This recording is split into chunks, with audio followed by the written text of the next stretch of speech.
ముందుగా బ్రహ్మశ్రీ పత్రిజీకి ప్రణామాలు. ధ్యాన బంధువులందరికీ ప్రణామాలు. ఈ నవవిధ ధర్మాల్లో మనకి ఆర్డర్ వైజ్ గా ఏముందంటే ధ్యాన ధర్మము, అహింస ధర్మము, మిత్ర ధర్మము, కరుణా ధర్మము, శాంత ధర్మము, ఆరోగ్య ధర్మము, స్వాధ్యాయ ధర్మము, వినయ ధర్మము, దాన ధర్మము అని ఇవ్వడం జరిగింది. ముఖ్యంగా ఫస్ట్ ధ్యాన ధర్మం గురించి మొదలు పెట్టుకుందాం. మరి మనకి అన్ని ధర్మాల కంటే చాలా ఉత్తమమైనది ధ్యాన ధర్మం అని చెప్పడం జరిగింది. ఈ నవవిధ ధర్మాల్లో మనకి ఎలా అంటే ఎవరెస్ట్ శిఖరం అన్నిటికంటే పర్వతాల కంటే ఎంత గొప్పదని చెప్పుకుంటామో అలా ఈ ధ్యాన ధర్మం అన్నిటికంటే మనకి గొప్పది అని చెప్పడం జరిగింది. ఈ ధ్యాన ధర్మం ద్వారానే మిగతా ధర్మాలన్నిటినీ మనము ఈజీగా చేసుకోగలుగుతాం అన్నమాట. ఈ ధ్యానం లేనిది మిగతా వాటిని దాంట్లో అర్థరహితంగానే ఉండగలుగుతాం. సో ధ్యానం ఎందుకు అంటే మనకు సత్యాన్ని దగ్గర చేస్తుంది. ఏది సత్యము అంటే ఆత్మే సత్యము. ఈ శరీరము కనిపించేవి ప్రాపంచికన్ని అసత్యాలు, కంటి కనిపించిన ఆత్మే సత్యము. ఇవన్నీ మనకి ధ్యానం ద్వారా తెలుసుకుంటాం కాబట్టి ధ్యాన ధర్మం అన్నిటికంటే ఉత్తమమైనది. విత్తనం నుంచి మొక్క ఎలా వస్తుందో అలాగే ఈ ధర్మం నుంచి సౌభాగ్యం అంటే అంత ఉత్తమమైన స్థితులు మనకు వస్తాయన్నమాట. అందుకనే ఎన్ని ఉన్నా ఈ ధ్యానం లేకపోతే ఎంతో మంది ఎమ్మెల్యేలు అవ్వచ్చు, చాలా హోదాల్లో ఉండొచ్చు, కానీ వారికి కష్టాలు ఉంటాయి. అంటే మరి ధ్యానాలకు ఉండవా అంటే ఉన్నప్పటికీ వాటిని ఎలా హ్యాండిల్ చేసుకోవాలి, కష్టాలను చుట్టాల్లాగా తీసుకోవడం ఇది వీరికి వస్తుందన్నమాట. ఈ ధ్యాన ధర్మం ఉన్న వారికి మిగతా ధర్మాన్ని ఎంత అద్భుతంగా చూపించగలుగుతారు. అందుకే అన్నిటికంటే ఉత్తమమైనదని మొదటగా సార్ ధ్యాన ధర్మాన్ని తీసుకురావడం జరిగింది. ఇప్పుడైతే ఇంకా అత్యవసరం, మనం దీన్ని చాలా ఇంప్లిమెంట్ చేయాల్సిన అవసరం ఉంది. ఎలా అంటే సర్వధర్మాన్ పరిత్యజ మామేకం శరణం ప్రజ అన్నారు. అంటే అన్నిటిని వదిలేసి మన ఆత్మను మనం శరణు వేడుకోవాలి. అది ధ్యానం ద్వారానే సాధ్యము. కాబట్టి ధ్యాన ధర్మం గొప్పది. అలాగే మనం ఎన్ని విద్యలనే నేర్చుకోండి, అందులో మనకి ధ్యానంతో కలిసి ఉన్నప్పుడు అది చాలా అద్భుతంగా ఉంటుంది. ఎగ్జాంపుల్ సంగీతం నేర్చుకున్నాం అనుకోండి, ఆ సంగీతం చాలా అద్భుతంగా అనిపిస్తుంది మనం పాడుతుంటే. అదే ధ్యానంతో కూడి, ధ్యాన శక్తితో కూడి చేసిన సంగీతము హృదయాన్ని హత్తుకునేలా చేస్తుందంట. అలా ప్రతి విద్యలో ఈ ధ్యానం తోడైందనుకో చాలా అద్భుతంగా వెళ్ళిపోతుంది. అలాంటి ధ్యాన ధర్మాన్ని అందరూ ఫాలో అవ్వాలి. అలాగే నిన్ను నువ్వు తెలుసుకో అన్నాడు. దేవుని రాజ్యంలోనికి ప్రవేశించు అని జీసస్ క్రైస్ట్ అన్నాడు. మరి దేవుని రాజ్యంలోనికి ప్రవేశించడం అనేది మనకి ధ్యాన ధర్మం ద్వారానే తెలుసుకోగలుగుతాము. కాబట్టి సో మన లోపలికి మనం ప్రవేశించడానికి కూడా మనకు ధ్యాన ధర్మమే కావాలి. ఇదే చెప్పడం జరిగింది. ఇలాంటి ధ్యాన ధర్మాన్ని మనం అందరం తప్పకుండా ఫాలో అవ్వాలి. ఇక రెండోది అహింసా ధర్మం. ప్రతిసారి మనం చెప్పడమే జరుగుతుంది. అహింసా ధర్మం గురించి చాలా విషయాలుగా మనం ఎన్నోసార్లు చెప్పుకున్నాం. భగవంతునికి మనము ఎన్నో పూజలు చేస్తూ ఉంటాం. మళ్ళీ తోటి జీవులని చంపి తిని భగవంతుడా నన్ను రక్షించు అని అడుగుతూ ఉంటాం. ఎక్కడ హింస చేసుకుంటూ, ఇంకో జీవిని చంపుకుంటూ, వాటికి రక్షణ లేకుండా చేస్తూ మనకు మాత్రం రక్షణ కావాలని దేవుని కోరుకుంటాం. ఇది హింసా ప్రవృత్తి. ఒకవైపు హింస చేసుకుంటూ మనం భగవంతుని రక్షించని ఎలా అడగగలుగుతున్నాం? హింసాయుతమైన ఫుడ్ తీసుకుంటూ మళ్ళీ భగవంతుని రక్షణ ఎలా కోరుతున్నాం? మన ద్వారా బలహీనంగా ఉన్న జీవులను తీసుకొని మనం దేవుని మాత్రం నన్ను రక్షించవయ్యా అని అడుగుతున్నాం. ఇది ఎంత అధర్మ స్థితి. కాబట్టి ఇలాంటి అహింసా ప్రవృత్తిని వదులుకోవాలి. ప్రతి దానికి కర్మ ఉంటుంది. మనం చేసే హింసకి హింసాయుత కర్మలు ఉంటాయి. మనం చేసిన ఈ కార్యకారణ సంబంధం ఉంటుంది. జన్మ పరంపర ఈ కర్మలో మనం అనుభవించి తీరుతాము. ఈ హింసా ప్రవృత్తిని వదులుకోవాలి. మనకు మహాత్మా గాంధీ తీసుకొచ్చారు ఎప్పుడో అహింస పరమో ధర్మ అని. అదినే పత్రిజీ మనందరికీ గుర్తు చేశారు. ఇది ఇప్పుడు చాలా కంపల్సరీ ఈ అహింసా స్థితిని ఫాలో అవ్వడం అన్నది. అయితే ఇందులో కనుక చిన్న స్టోరీ, ఈ అహింసా స్థితిలో ఉన్న వారికి ధర్మం ఎలా రక్షిస్తుంది అనేది ఒక చిన్న స్టోరీ. ఇంద్రుడు అక్కడ పైన స్వర్గలోకంలో ఉన్నప్పుడు తన ఎప్పుడు పోటీయే, రాక్షసులు ఎప్పుడు వారితోటి పోటీ పడి ఆ పదవి కోసం వారిని దండెత్తడము, ఫైటింగ్ చేయడం ఇవెప్పుడూ సర్వసాధారణమే. అయితే 1000 గుర్రాల రథం అన్నట్టు అతనిది. అతని సారథి ఉంటాడు. చాలా వైపు యుద్ధం జరుగుతూనే ఉంటుంది. ఇంకోవైపు మిగతా దేవతలు కూడా యుద్ధం చేస్తూ ఉన్నారు. కానీ రాక్షసుల దాడి తట్టుకోలేక ఆ దేవతలకి ధైర్యం సన్నగిల్లుతుంది. ఇంద్రుడు అలాగే యుద్ధం చేస్తూ ఉంటే ఆ రథసారథికి ఎందుకైనా మంచిది ఇక్కడి నుంచి తప్పించడమే మంచిది ఇంద్రుడిని అనుకుని రథాన్ని తిప్పుతూ వెళ్తూ ఉంటాడు, ఇంద్రుని పర్మిషన్ లేకుండా. అప్పుడు ఆ రథానికి ఉన్న ఒక జెండా ఒక బూర్గు వృక్షం కింద ఉన్న కొమ్మలను తాకుతుంది అన్నట్టు. అక్కడ ఎన్నో పక్షులు గూడు కట్టుకొని ఉంటాయి. ఆ పక్షులకు తాకి అవి కింద పడిపోయే ఛాన్స్ ఉంటుంది. అది గమనించి ఇంద్రుడు ఆ వృక్షానికి తగలకుండా తీసుకెళ్ళు, వెనుకకు తిప్పు అని చెప్తాడు. వద్దు, ఇప్పుడు శత్రుదైన మనని ట్రబుల్ చేస్తుంది, మనం అలాగే వెళ్ళిపోవాలని సారథి అంటాడు. అంటే ఒక్క పక్షి కూడా హాని జరగడానికి వీల్లేదు అని ఇంద్రుడు శాసిస్తాడు. ఇప్పుడు మనని మనం రక్షించుకోవడం ముఖ్యమని ఆ సారథి అంటాడు. ఒక్క జీవికి హింసతో వచ్చి నేను కాపాడుకోవడం కంటే ఈ శరీరం వదిలినా ఉత్తమమే అని చెప్తాడు అన్నట్టు ఇంద్రుడు. ఇంకా గత్యంతరం లేక సారథి మళ్ళీ వెనుకకు తిప్పి రాక్షసుల వైపు వెళ్తాడు. వెనుతిరిగి వస్తున్న ఇంద్రుడిని చూసి రాక్షసులకు భయం మొదలవుతుంది. వెళ్ళిన వాడు తిరిగి వస్తున్నాడంటే ఏదో చాలా శక్తివంతుడే వస్తుంటాడు అని భయంతో వారిలో శక్తి సన్నగిలుతుంది. ఇక్కడ ఇంద్రుని శక్తి రెట్టింపు అవుతుంది. ఇంద్రునిదే విజయం అవుతుంది ఆ యుద్ధంలో. అంటే భూతదయ చూపించినప్పుడు, అహింసా ప్రవృత్తి ఫాలో అయినప్పుడు ప్రకృతి మనల్ని ఎలా రక్షిస్తుంది అన్నదానికి ఇదొక ఎగ్జాంపుల్ అన్నమాట. కాబట్టి అన్నిట్లోనూ మనం అహింసా ప్రవృత్తిని ఎంచుకోవాలి. ఇక్కడ మనం స్వధర్మము, పరధర్మము ఉంది. స్వధర్మం అంటే జ్ఞానం ద్వారా మనం తెలుసుకోవడము. పరధర్మము మన పట్ల మనం ఎంత నిజాయితీగా ఉంటామో ఇతర ప్రాణికోటి పట్ల కూడా అలాగే ఉండాలి. ఇప్పుడు ఇంద్రుడు చేసింది అలా అన్నట్టు. ఇంకా ఆపద్ధర్మము అంటే మనం ఎంత ధర్మాన్ని ఫాలో అయినా అది వ్యర్థమైనప్పుడు, మనకి ఇప్పుడు మహాభారత యుద్ధం వచ్చింది కదా, కౌరవులని అడుగుతారు కనీసం 5 ఊర్లన్నా ఇవ్వండి, వాళ్ళు 5 రాజ్యాలు ఇవ్వండి అంటే ఇవ్వడు కదా. అప్పుడు ఆపద్ధర్మం, యుద్ధం చేయాల్సి వస్తుంది. ఇలా అహింసా ధర్మాన్ని మనం కొద్దిగా వివరించుకుందాం. ఇంకా నెక్స్ట్ మనకి 3వది మిత్రధర్మం. ఇది మనకు అల్టిమేట్ పిఎస్ఎస్ మిత్రధర్మం. ఈ మిత్రధర్మంలో మనకి సార్ ఏమని చెప్పారంటే సకల ప్రాణికోటి పట్ల మిత్రత్వంతో ఉండాలి. ఈ పిఎస్ఎస్ఎం మిత్రత్వానికి ప్రతీక అని చెప్పారు. మీతో నువ్వే కాదు, సకల ప్రాణికోటితో మిత్రత్వంతో ఉండమని చెప్తారు.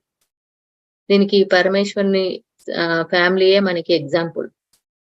శివుడు పాముతో మిత్రత్వం చేసి ఉంటాడు, వినాయకుడు ఎలుకతోటి, కుమారస్వామి నెమ్మలితోటి, పార్వతీదేవి పులి, వీటితోటి ఎలా మిత్రత్వంతో ఉంటుందో మనం కూడా మిత్రత్వాన్ని చేయగలగాలి. అంటే సకల ప్రాణికోటిలోను మనం చూసుకోవడం రావాలి. అన్నిటితోటి మిత్రత్వం చేయడం అనేది ఉత్తమము. నిజానికి ఈ మిత్రధర్మం వస్తే మిగతా ధర్మాలు చాలా సులువు. మనలో ఉన్న షడ్వర్గాలతో కూడా మిత్రత్వం చేయడం రావాలి. అప్పుడు వాటిని ఎంత మోతాదులో వాడుకోవాలి, ఎంత మోతాదులో ఉంచుకోవాలి అనేది కూడా మనకు అవగాహన వస్తుంది అన్నట్టు. లేకపోతే అవి మనకి శత్రువులుగా ప్రాబ్లం తీసుకొస్తాయి. కాబట్టి మిత్రధర్మం అనేది చాలా ఉత్తమమైనది మనకి. ఏ జంతువు కూడా మనకంటే తక్కువ కాదు. ప్రతి జీవిలో మనల్ని మనం చూసుకోవడం, వాటితో మైత్రీభావం పెంచుకోవడం ముఖ్యము. ఎప్పుడైతే మనం జీవులను మన ఫ్రెండ్‌షిప్ చేస్తామో, అవి తర్వాత జన్మలో మానవ జన్మగా తీసుకోవడానికి మన నుంచి నేర్చుకుంటాయి. మనము చిన్న చిన్న ప్రాణికుడితో ఫ్రెండ్‌షిప్ చేస్తూ ఉన్నప్పుడు, మన అంతర్గత శక్తులు కూడా ఉత్తేజితమవుతాయి. ప్రతీదీ సృష్టి ఒక కార్యకారణంతోటే చేస్తుంది. అయితే మనం బలహీనమైన వాటిని మన స్వార్థం కోసం ఉపయోగించుకుంటున్నాం. అది అహింస ప్రవృత్తిగా మారుతుంది. ఒక్కొక్క ధర్మాన్ని మనం మర్చిపోతున్నాం. అందుకే అన్ని జీవులతోటి మిత్రత్వం అనేది మనకు ముఖ్యమైనది. ఈ మిత్ర ధర్మాన్ని ప్రతి ఒక్కరూ ఫాలో అవ్వాలని చెప్పారు. అలాగే కరుణా ధర్మం. ఇంకా మన కరుణ అంటే యేసుప్రభువే గుర్తుకొస్తారు. చాలా కరుణామూర్తి యేసుప్రభు, దయగలవాడు, ఇలా మనకి ఎన్నో ఉన్నాయి. యేసుప్రభుని తర్వాతనే ఇంకెవరైనా చెప్పొచ్చు ఈ కరుణ ధర్మంలో. తనని సిలువ వేస్తున్న సమయంలో కూడా వీరికి ఏమీ తెలియదు, అజ్ఞానంతో చేస్తున్నారు, క్షమించండి అని ఎంత గొప్ప కరుణా ధర్మం కరుణతో ఉన్నవాడు యేసుప్రభువు. అతను 40 రోజులు 40 రోజులు ఉపవాసం చేశారట. ఇక్కడ ఉపవాసం అంటే తిండి మానేయడం కాదు. మనసు మీద చేశాడు. మనసులో ఉన్న ఆలోచనలు మొత్తం తొలగించుకొని తనను తాను తెలుసుకున్నాడు. ఆ లోక్తుల నుంచి వచ్చిందే కరుణా ధర్మం. ఈ కరుణను తీసుకువచ్చి పక్క వారిని పట్ల దయ చూపించండి అని చెప్పిందే యేసు ప్రభువు. నీకెంత కావాలో అంత తిని మిగిలినది మీకు అంటే ఆ ప్రాబ్లం ఉన్న వారికి ఇవ్వండి.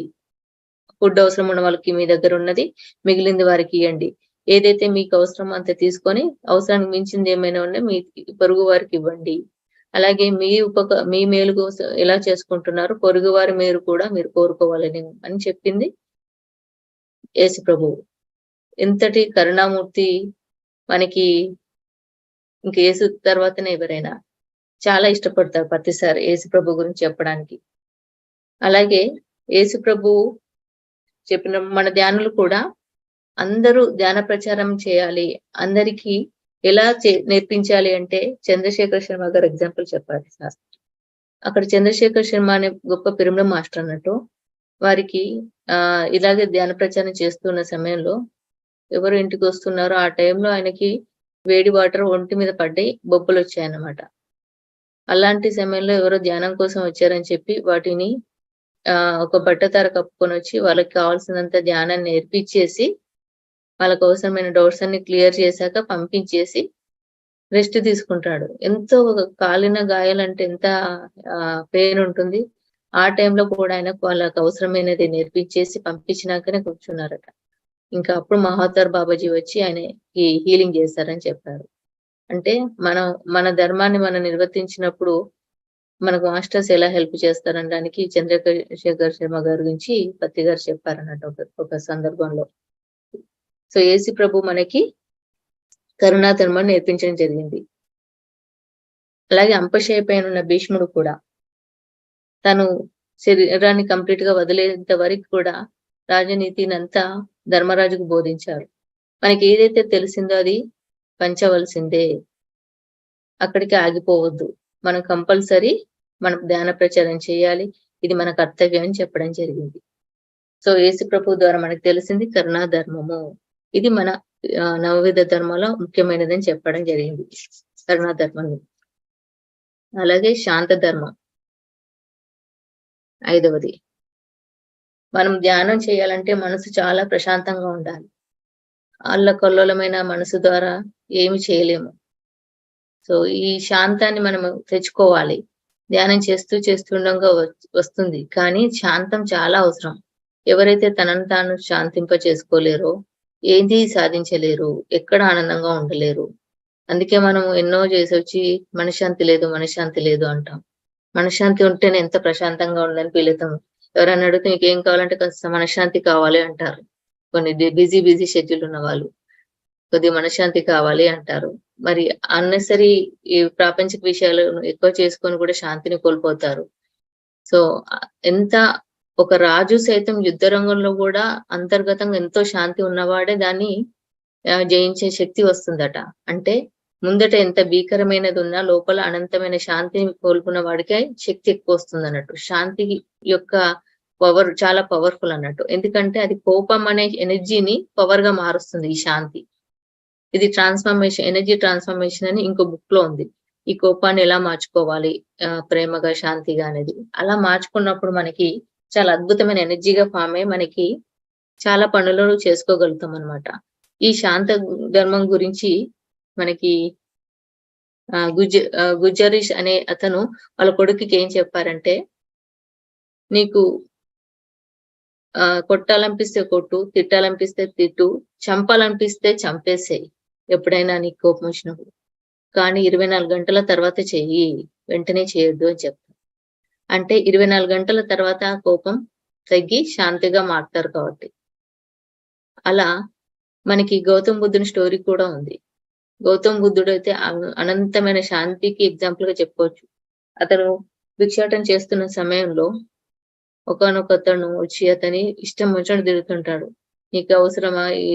మంచిగా కాళ్ళు చేతులు ఉన్నాయి కదా, సంపాదించుకొని తినొచ్చు కదా, ఈ భిక్షాటన చేసుకుంటూ అందరి మీద పడి ఊరికనే తిని కూర్చుంటున్నావు అని ఇష్టం వచ్చినట్టు ఆయనకి ఎన్ని తిట్లు వస్తే అన్ని తిట్లు తిడుతూ ఉంటాడు. అంతే శాంతంగా ఉంటాడు బుద్ధుడు. ఏమి సమాధానం చెప్పడు. ఇంత తిడుతున్నా ఏమి అనిపించట్లేదా అని ఇంకా తిడుతూనే ఉంటాడు ఆయన. ఆయన గసితీరా తిట్లు అయిపోయిన తర్వాత సరే ఇది తీసుకో అని ఒక పావలా వేసేస్తాడు. ఆ పావలాని ఆయన తీసుకోడు బుద్ధుడు, ఆయనకే ఇచ్చేస్తారు. అయితే ఇంకింక అంటాడు, ఎలాగైతే నీ పావలాను నేను తీసుకోలేదో, నువ్వు ఇప్పటిదాకా తిట్టిన తిట్లను కూడా నేను తీసుకోలేదు. అలాగే ఎలాగైతే నేను తీసుకొని పావలా నీ దగ్గర ఎలా ఉందో, ఇప్పటిదాకా మాట్లాడిన మాటలు కూడా నీ వద్దనే ఉన్నాయి అని చెప్తారు. అంటే వారి వైపోయాయి అన్నట్టు. అతనే తిట్టుకున్నట్టు. ఇలా శాంతమూర్తిగా ఉన్నప్పుడు ఎవరైతే మన పట్ల సరిగ్గా బిహేవ్ చేయాలో వారికే వెళ్ళిపోతుందది. అంత గొప్ప సూక్ష్మం ఉంటుంది కానీ మనం అన్నిటిని రిసీవ్ చేసుకోవడం కారణం వాటికి సంబంధించిన వాసనలు, బ్లాక్స్ మనలో ఉండడం వల్ల జరుగుతుందన్నట్టు. మనకి ఈ ధ్యానం మొట్టమొదటగా చెప్పిన ధ్యాన ధర్మాన్ని ఫాలో అయితే ఈ మిగతా ధర్మాల్ని చాలా అద్భుతంగా మనం హ్యాండిల్ చేయగలుగుతాం అన్నట్టు. ఈ శాంత ధర్మం ద్వారా గౌతమ్ బుద్ధుని స్టోరీలు ఒకటి. అలాగే ఇంకోసారి కూడా గౌతమ్ బుద్ధునికి ఇలాగే జరుగుతుంది. ఒకతనొచ్చి ఇలాగే తిడుతూ అందరు శిష్యులతో మధ్యలో ఉన్నప్పుడు ముఖం మీద ఉమ్మేస్తాడన్నట్టు. ఉమ్మేస్తే పక్కనున్న శిష్యులకు కోపం వస్తుంది. ఇంత పని చేస్తాడా మా గురువు గారి మీద ఉమ్మేస్తారా అని. ఆయన అలాగే ఉండి ఉమ్ముని తుడుచుకొని కూర్చుంటాడు అంతే. ఇంకా ఇష్టమైన తిట్టి వెళ్ళిపోతాడు. వెళ్ళిపోయే ముందు బుద్ధుడు చెప్తాడు, ధన్యవాదాలు, మీరు అలా చేయడం వల్ల నాలో ఉన్న శాంతం ఎంత ఉందో నేను తెలుసుకోగలిగాను. మీరు ఎప్పుడంటే అప్పుడు ఎన్నిసార్లు అంటే వచ్చి ఉమ్మేయచ్చు అని చెప్తాడు అన్నట్టు. అంటే అంతటి శాంతమూర్తిగా విరజిల్లిండు గౌతమ బుద్ధుడు. గురువు యొక్క సూక్ష్మం ఏంటనేది శిష్యులకు అర్థమయ్యేలా చెప్పాడు అన్నట్టు. అంటే మనకి ఏదైనా ఇన్సిడెంట్స్ జరిగినప్పుడే మనలో మిగతా క్వాలిటీస్ ఎలా ఉన్నాయో తెలుస్తాయి కాబట్టి సంసారంలో నిర్వాణం అని ఎందుకంటారంటే, ఎక్కడో హిమాలయాలో ఇలా మనల్ని ట్రిగ్గర్ చేసే వాళ్ళు ఉండరు. మన కోపం తెప్పించే వాళ్ళు ఉండరు. ప్రాబ్లం క్రియేట్ చేసే వాళ్ళు ఉండరు. అక్కడ అన్ని బానే ఉంటాయి. శాంతంగా ఉంటాయి, హాయిగా ఉంటాయి. అదే మనం నలుగురు మధ్యలో ఉన్నప్పుడు తెలుస్తది ఆ క్వాలిటీస్ నిజంగా వెళ్ళిపోయాయా, లోపల దాగున్నాయా అని. ఒకానొకతను కాశీకెళ్ళి కోపాన్ని వదిలేసినా అంటాడు. వచ్చి అడుగుతారు, ఏం వదిలేసేవయ్యా అని అడిగితే కోపాన్ని వదిలేసాను అని చెప్తాడు. మళ్ళీ అడుగుతాడు, కోపాన్ని వదిలేసా అని చెప్తాడు. నాలుగోసారి కోపాన్ని వదిలేసాయా అని కోపంగా చెప్తాడు.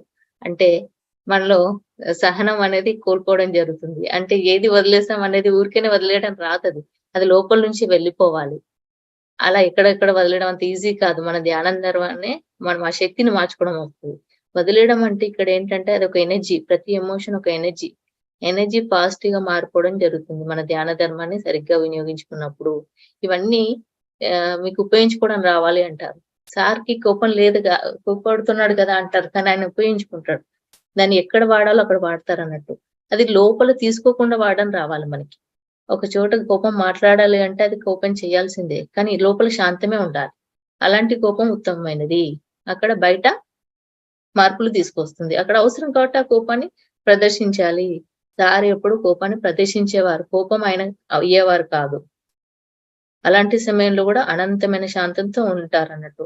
అదే రగిలిపోతూ ఉంటే మనం ఆ కోపమే మనమైపోతాం. అందుకే మన మీద పడుతుందన్నట్టు. హెల్త్ మీద పడుతుంది అతి కోపం ఉన్న వారికి. సో ఈ శాంత ధర్మం ఇంకా సూక్ష్మం అలాంటిది. శాంత ధర్మం అంటే మనం ఇన్నర్ గా అనంతమైన శాంతిని పొందడం రావాలి. ఇది మనకు ఇంపార్టెంట్. నవవిధ ధర్మాల్లో ఇదొకటి చెప్పడం జరిగింది. ఆరోగ్య ధర్మం. మరి మన శరీరం ద్వారానే ఎన్నో నేర్చుకుంటున్నాం. ఈ శరీరాన్ని ఆరోగ్యంగా ఉంచాలంటే మన ప్రకృతి సహజమైన ఫుడ్ ఏంటిది? మనం శాకాహారమే తెచ్చుకున్నాం. మరి అలాంటి ఫుడ్డే ఇవ్వాలి. ఇప్పుడు కార్‌లో పెట్రోల్, డీజిల్ పోసే దాంట్లో పెట్రోల్ పోస్తే కార్ ఎలా డిస్టర్బ్ అవుతుందో, మనకి ప్రకృతి సహజమైన శాకాహారం తినాల్సిన దానిలో నాన్ వెజ్ చేస్తే గూడా మన శరీరం కూడా డిస్టర్బ్ అవుతుంది. సో, మన శరీరానికి ఏది ఉత్తమమైన ఆహారమో ఆ ఆహారాన్నే ఇవ్వాలి. అలాగే మితంగా తినాలి. మనకు భగవద్గీతల చెప్పడమే జరిగింది. యుక్తాహార విహారస్య యుక్త చేష్టస్య కర్మసు యుక్త స్వప్నవబోధస్య యోగో భవతి దుఃఖః అని. అంటే మితంగా తినాలి. ఆకలి వేసినప్పుడే తినాలి. ఎందులోనూ అతి పనికిరాదని చెప్పారు. ఎంత అవసరమో అంతే తినాలి. అలాగే లంకనం పరమ ఔషధము. వారానికొకసారి ఉపవాసం ఉండడం ప్రాక్టీస్ చేయాలి. పూటల ఉపవాసాలుండి శరీరాన్ని కష్టపెట్టడం కూడా కాదు. ఆకలున్నప్పుడు తినాలి. మనం దాన్ని ఎంత ఇవ్వాలో ఆ మోతాదు తెలవాలి. అలాగే మన శరీరంలోని ప్రతి కణంతోని ఫ్రెండ్‌షిప్ చేయడానికి రావాలి. వీటి గురించైతే చాలా బుక్స్ వచ్చాయి. ఓషో గారు కూడా చెప్పారు. మన శరీరంతో ఫ్రెండ్‌షిప్ చేయడం అనే దాని గురించి చాలా వచ్చాయి. ఎందుకంటే శరీరానికి ఏది తెలీదు. మనం ఏది ఇస్తే అదే వస్తుంది. అంటే నువ్వు గుడ్ అంటే అది గుడ్ గానే ఉంటుంది. నువ్వు బ్యాడ్ అంటే బ్యాడ్ గానే ఉంటుంది. ప్రతి కణంతో మనం ఫ్రెండ్‌షిప్ చేసి వచ్చితే దాన్ని ఎలా మార్చుకోవాలనే శక్తి కూడా పెరుగుతుందన్నట్టు. మరి అది ఎప్పుడు జరుగుతుంది? మనకు దానికి ఇవ్వాల్సిన సరైన ఫుడ్ ఇస్తూ, దాంతో ఫ్రెండ్‌షిప్‌తో ఉన్నప్పుడే జరుగుతుంది. అంటే ఒకదానికొక ధర్మం లింక్ అయి ఉంటాయి ఇవన్నీ. ఈ నవవిధ ధర్మాల్లో. ఈ ఆరోగ్య ధర్మంలో ఇది చెప్పడం జరిగింది. అలాగే స్వాధ్యాయ ధర్మం. మనకి జ్ఞానంలో ఉన్నదే. అన్ని రకాల యోగుల బుక్స్ చదవమని చెప్తారు. మన పత్రి గారైతే 1,00,000 బుక్స్ చదవని చెప్పారు. మరి వారి అంతర్గత జ్ఞానం నుంచి ఈ బుక్స్ జ్ఞానం అన్నీ కలిపి మనకి సార్ ఎన్నో క్లాసెస్‌లో చెప్పారు. మరి ఇలా మనం జ్ఞానం తీసుకున్నప్పుడు మనకి మిగతా ధర్మాల్లో ముందుకెళ్ళడం జరుగుతుంది. అన్నీ మనం జ్ఞానం ద్వారా తెలుసుకోవడం కొద్దిగా అయితే స్వాధ్యాయం ద్వారా ఇంకొద్దిగా తెలుస్తుంది. ఒక బుక్ చదివితే మనకి ఎంతో జ్ఞానం వస్తుంది. అక్కడున్న మాస్టర్స్ కనెక్ట్ అవుతారు. వారి నుంచి సందేశాలు అందుతాయి. చాలా చేంజ్ వస్తుందన్నట్టు. ఎన్ని తీర్థయాత్రలు తిరిగినా లేని ప్రయోజనం ఒక బుక్ ద్వారా వస్తుందని చెప్పారు. అంటే తీర్థయాత్రలు తిరిగితే మనకు మోక్షం ఇవి అని అనుకుంటాం కదా! జ్ఞానం ద్వారా కదా అసలైన మోక్షం, దుఃఖరహిత స్థితి తీసుకొచ్చేది. ఎలాంటి జ్ఞానం? ధ్యాన స్థితిలో వచ్చే జ్ఞానంతో పాటు సజ్జన సాంగత్యము, స్వాధ్యాయం ఇవన్నీ చేయాలన్నారు కదా! అందులో స్వాధ్యాయం మనకు చాలా ఇంపార్టెంట్. ఇది 3 పాలల ధ్యానము, స్వాధ్యాయం, సజ్జన సాంగత్యం. సార్ చెప్పేవాడు 3 గంటల ధ్యానము, 2 గంటల స్వాధ్యాయము, 1 గంట సజ్జన సాంగత్యం. 5 సంవత్సరాలు చేస్తే వాళ్ళు ఎన్‌లైటన్ అవుతారని చెప్పేవారు. అందులో బుక్స్ ఒక 2 గంటలు ఇచ్చారు. ఈ జ్ఞానాన్ని ఏ రకంగానైనా తీసుకోవచ్చు మనం. ఇంకొకరు చెప్పినా వినొచ్చు, మనం చదివి తీసుకోవచ్చు. కానీ చాలా ముఖ్యమైనది. మనకెంతో మార్పును తీసుకొస్తుంది ఈ స్వాధ్యాయ ధర్మం. సో, ఇది తర్వాత మనకి ఎయిత్ వన్ వినయ ధర్మం. ఈ వినయ ధర్మంలో ఇది చాలా అద్భుతం. విద్యా దదాతి వినయం. అంటే ఏ విద్యనైతే మనకు వినయాన్ని ఇవ్వదో ఆ విద్య శుద్ధ వేస్ట్. వినయం లేని విద్య పనికిరానిది అని చెప్తారు. ఎంత వినయం మన గురువు దగ్గర గూడా మనం ఏమైనా నేర్చుకోవాలన్నా వినయంతోటే అడిగి తెలుసుకోవాలి. వినయంకున్న ప్రత్యేకత చాలా అద్భుతం అన్నమాట. మహాభారతంలో మనకి పాండవులు 5గురే. కృష్ణుడు యుద్ధానికి సలహా మాత్రం ఇవ్వడానికి ఉంటాడు. కానీ యుద్ధం చేయడానికి కాదు. మరి కృష్ణుడు దగ్గర ఉన్నప్పుడు ఈ పాండవులు ఆ భీష్ముడిని జయించడము ఎలా అని ఆలోచిస్తూ ఉంటారు. అందులో ధర్మరాజు వినయంగా వెళ్లి భీష్ముడి దగ్గరికెళ్లి మిమ్మల్ని జయించాలి? మీకు మార్గం చూయించండి అని వినయంగా అడుగుతాడు కాళ్ళు పట్టుకొని. ఎంతో వినయంగా అడిగిన ఆ వినయ స్థితిని చూసి ఆ భీష్ముడు నా ముందట ఒక నపుంసకులు ఉన్నప్పుడు నేను నా శస్త్రాలను త్యజిస్తాను. అప్పుడు మీరు నన్ను వధించొచ్చు అని చెప్తారన్నట్టు. ఇంకా శిఖండి వస్తుంది కాబట్టి ఆ ప్రాసెస్ జరిగిపోతుంది. కానీ వాళ్ళు వినయంగా అడగడం వల్ల ఆయన ఇచ్చిన సలహా ద్వారా వీళ్ళు ఫాలో అయ్యారని ఒకానొక సందర్భంలో చెప్పడం జరిగింది. వినయానికి ఉన్న ప్రత్యేకత అలాంటిది. ఇలా ఎన్నో ఎగ్జాంపుల్ స్టోరీస్ ఉండొచ్చు. అయితే ఈ వినయ ధర్మం వల్ల మనం ఎన్నో మంచి కార్యాలను సాధించడానికి దొరుకుతుందన్నమాట. ఏ సందర్భంలో ఏ ధర్మాన్ని ఉపయోగించాలనేది కూడా మనకి అవగాహన వస్తుంది. ఎప్పుడు ధ్యానం బాగా చేస్తూ మిగతా ధర్మాలన్నీ ఫాలో అవుతూ ఉన్నప్పుడు. సో, ఈ వినయ ధర్మంలో ఇదొకటి చెప్పడం జరిగింది. ఇంకా దాన ధర్మం. మన లాస్ట్‌ది 9th వన్.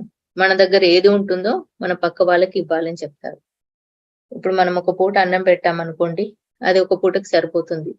అదే బట్టలు ఇచ్చామనుకోండి, వారికి ఆ బట్టలు ఉన్న దాన్ని బట్టి 6 నెల్లో, సంవత్సరమో మేనేజ్ చేయొచ్చు. అంతే సరిపోతుంది ఆ దానం. అలాగే విద్య ఇచ్చామనుకోండి, ఆ జన్మకు సరిపోతుంది. అదే ఈ ధ్యానం, జ్ఞానం ఇచ్చామనుకోండి, జన్మ జన్మలకి సరిపోతుంది. అలాంటి దానం చెయ్యాలి అని చెప్పారు. ఈ ధ్యాన నేర్పించడం మించిన ఉత్తమమైన దానం ఏమీ లేదు. అందుకే ఈ పిరమిడ్ మాస్టర్‌లందరూ ఇదే చేయాలని చెప్పారు. ఇది అందరికి జన్మ జన్మల నుంచి విముక్తిని తీసుకొచ్చేది ఈ ధ్యానము, ఈ జ్ఞానం. సో, కాబట్టి ఇది అన్నిటికంటే ఉత్తమమైనదని చెప్పారు. అలాగే సృష్టిలో ప్రతి వస్తువు ఉంటుంది. ఒక దగ్గర ఎక్కువ ఉంటుంది. ఒక దగ్గర తక్కువ ఉంటుంది. కానీ ఎవరి దగ్గరైతే ఏ వస్తువు ఉంటుందో, ఏ సంపద ఉంటుందో దాన్ని అందరికీ సరిగ్గా ఉపయోగపడే విధమైన ధర్మంతో ఉండాలి. అలాంటి అది నాది అని అన్న స్థితిలో కాదు. మనకెంత అవసరమో అంత అయిపోయాక అది అందరికి ఎలా ఉపయోగపడుతుందన్న ఆలోచన స్థితిలో ఉండాలని చెప్తారు. ఎలా అంటే ఇప్పుడు హ్మ్. ఒకరు వారికి భూములు ఉన్నాయని చెప్పుకున్నామండి. నాకు భూములున్నాయి అంటే భూమాత నవ్వుతుందట. ఇలా ఎంతో మంది చెప్పారు నాకు ఇవి ఉన్నాయని. కానీ వాళ్ళెళ్ళిపోయారు, వస్తారు. నేను మాత్రం ఇక్కడే ఉన్నాను అని చెప్పిందట. అంటే వారికి అంతో ఇంతో ఉంటుంది. దాన్ని ఏం చేయాలి? దాన్ని ధర్మాన్ని ఎలా వాడుకోవాలనే అవగాహన ఉండాలని చెప్తారు. అలా మన దగ్గర ఇప్పుడు ధ్యానంలో కూడా మనీ డొనేట్ చేసేవాళ్ళు మనీ, సమయం ఇచ్చేవాళ్ళు సమయము, పావులా ఉంటే పావులా చెయ్యని చెప్తారు మీ దగ్గర సమయాన్ని. సమయం ఇయ్యడం ఒక దానమే. అంటే మన కొద్ది సమయాన్ని కేటాయించి అవతల వాళ్ళకి తీసుకొస్తున్నామంటే అది ఉత్తమమైనదే. అన్నం పెడతావా? అది. అన్నదానం చేస్తావా? ఇవన్నీ ఇందులో అన్నట్టు. మన ధ్యానంలో ఎవరెవరు అన్నీ కలిపే కంప్లీట్ అయింది. సో, కాబట్టి దాన ధర్మం ఉత్తమమైనది. అలా ధ్యానాన్ని అందరికీ నేర్పించాలి. సృష్టిలో ఉన్న ప్రతి ఒక్కరు ధ్యానులు అవ్వాలి. ఈ ధ్యాన జగత్ అవ్వాలి. ఇలా మనకి నవవిధ ధర్మాల గురించి చెప్పడం జరిగింది. దీన్ని షార్ట్‌గా చెప్పేసాను. కానీ కంప్లీట్‌గా సార్ ఎందులో ఇయ్యలేదు. అక్కడ ఇక్కడ ఇచ్చిన దాన్ని బట్టి తీసుకున్నాను. ఇంత చక్కటి ధర్మాల గురించి మనకు ప్రతిసారి ఇచ్చారు. మరి వీటిని మనం అందరము నిష్ణాతులుగా అవ్వడానికి ధ్యానాన్ని సద్వినియోగపరుచుకుందాం. థాంక్ యూ సో మచ్ అందరు మాస్టర్స్.